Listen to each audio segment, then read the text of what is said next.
Muga-muga ning Indonesia iki ora perlu ana ashabul kahfi, ora perlu ana gua kahfi. Artinya urip ini baik-baik sehingga orang tidak perlu bersembunyi, orang tidak perlu melarikan diri membuat skoci-skoci atau melakukan alienasi supaya tidak terkontaminasi oleh keadaan yang mainstream.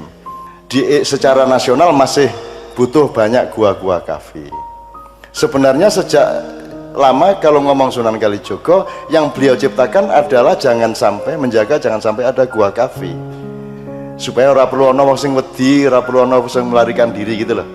Selama ini Sunan Kalijogo itu dikenal sebagai orang yang berdakwah dengan kebudayaan gitu ya.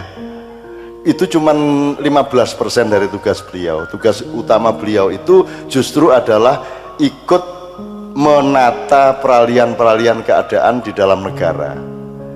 Jadi yang mengatur peralihan transformasi dari Mojopahit ke Demak, dari Demak ke Pajang, kemudian yang dia agak lolos itu dari Pajang ke, yang dia agak sudah terlalu sepuh itu dari Pajang ke Mataram. Jadi kalau memang Sunan Kalijogo harus ada sekarang, harap diketahui bahwa Sunan Kalijogo peran utamanya itu adalah peran penataan politik. Karena Mojopahit itu dulu kan Hindu Buddha dadi siji.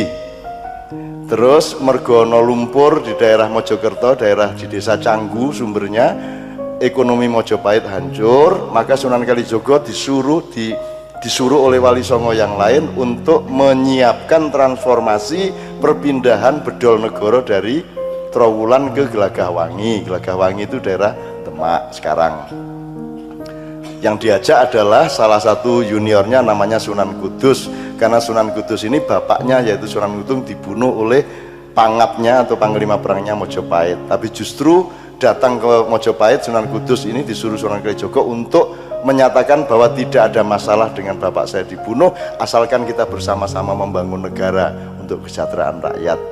Maka terjadi bedol desa dan seterusnya. Jadi nek arep mempelajari Sunan Kalijogo ayo tenanan, itu maksud saya ora arep cerita dawa.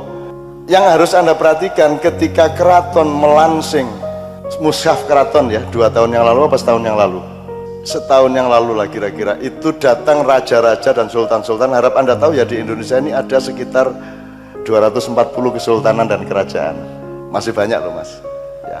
Dan ada yang dihimpun oleh Keraton Solo, ada yang dihimpun oleh Keraton Jogja. Waktu itu yang dihimpun Keraton Jogja berkumpul di sana, dan karena saya sama Kiai Kanjeng harus ada di acara itu, saya nekat menyatakan sambil mushaf keraton ini diresmikan, kita menyatakan bahwa mulai malam hari ini tidak ada lagi hubungan antara keraton-keraton Jawa dengan Nyai Roro Kidul. Tak delok Kanjeng ngarsa dalem piye kira-kira reaksi ini? Jebul ora apa-apa dek, asip nek ngono, berarti pernyataan Panembahan wis bener iki. Loh, kok Sunan Kali kok Nyai Roro Kidul apa sik to? Kowe aja nesu sik, kowe aja ngenyek sik. Dari Hindu Buddha, kekuasaan politik beralih ke Wali Songo. Jadi dari setting Hindu Buddha beralih ke setting Islam. Wali Songo ini berlangsung sampai Pajang. Setelah dari Pajang pindah menjadi Mataram, Wali Songo tidak dipakai lagi, ganti spiritualitas Nyai Roro Kidul. Dan Raja Jawa Solo Jogja sejak zaman Panembahan Senopati sampai sekarang itu masih terkait dengan Nyai Roro Kidul. Ini kita harus serius mas. 2014 ini kalau terjadi biasa-biasa saja seperti kemarin terus tidak ada perubahan apa-apa, mesake anakmu, mesake adik-adikmu sok-sok. Harus ada perubahan yang mendasar, tidak bisa diteruskan seperti ini. Meskipun keadaan kayak apapun di Indonesia, asal komunitas-komunitas dan jamaah-jamaah masjid tetap stabil kayak ini, maka sesungguhnya kedepannya juga tetap tidak ada masalah. Terserah mau Dignas merubah kurikulum 10 kali lagi monggo, sing penting ada komunitas masjid di mana anak-anak kita terdidik juga di masjid untuk dekat dengan Al-Quran, dekat dengan Allah dan Rasulullah.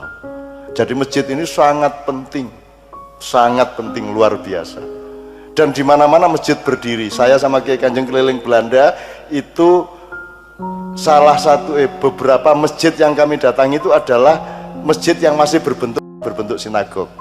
Jadi kene iki sembayang ngarepe iki ana lambang-lambang Yahudi kae lho, isih urung dicopot kae lho. Dilalah lambang Yahudi ki Jawa gitu loh. Jadi Yahudi itu nek Anda sholat di sinagog itu ukir-ukirannya ukiran Jepara. iki jane wong Yahudi iki sapa, tak pikir-pikir. Terus saya kan berteman akrab dengan pimpinan Yahudi Eropa, si Sutendorf itu sininya kok pecinya itu, peci Yahudinya itu ukir-ukirannya Jawa Utara. Jadi kae ketoke pancen kayak turunan Nabi Ishak, berarti turunan Nabi Ibrahim. Mongko Nabi Ibrahim putune wong Jawa gitu loh. Ketoke ngono kita kira. Nah, mergo nek wong Jawa iki laire saka Nabi Nuh biyen. Saka Jafet sak pengisor gitu. Nek iki nek dibantah ya ora iso, dibenerke ya ora iso.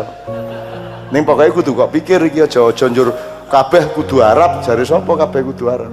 Nek Gusti Allah ngongkon Arab ya Arab, Gusti Allah ngongkon ora Arab ya ora Arab, ora mesti, ora padha gitu loh. Wong Arab sing ndi kuwi ya ora cetha gitu loh. Saya mohon maaf karena saya ganggu banyak hal dalam pikiran Anda. Supaya apa? Supaya kita ini punya kecenderungan untuk memperluas diri. Aja disidik nyalahke, nyalahke cidik ngamke gitu loh. Dan nek dikafirke wong, dibetake wong ya rasa nesu ngono lho, Bu. Ya Bu ya. Aku nek dikafirke wong ki langsung tak parani matur nuwun, jenenge seneng telat ngertine aku kafir lagi ngerti saiki. Wis ket mbiyen aku iki ngono kuwi aku telat jenengan iku wah jan wis. Ora apa-apa di ana iki kafir yo dadi kafir ngono apa? Ora no. Kowe kafir apa ora kafir Gusti Allah dewan jurine kok. Kan begitu. Jadi enggak apa-apa dijelek-jelek, dan semua nabi semua rasul itu ora ana sing ngaku muslim, aku ini seorang soleh, ana wong ngono kuwi. Yang ada adalah semua nabi dan rasul selalu menyebut dirinya zalim. Rumusnya terserah Allah. Allah tuh mau ngasih fadilah ke siapa monggo. Nganut kita. Ana wong jane ora potongan malah dikei rezeki akeh banget ngono kae. Kene iki wis salat, wis sembarang ning alot ekonomine ya ana ta Mas? Ya ora apa-apa terserah Allah, kok repot.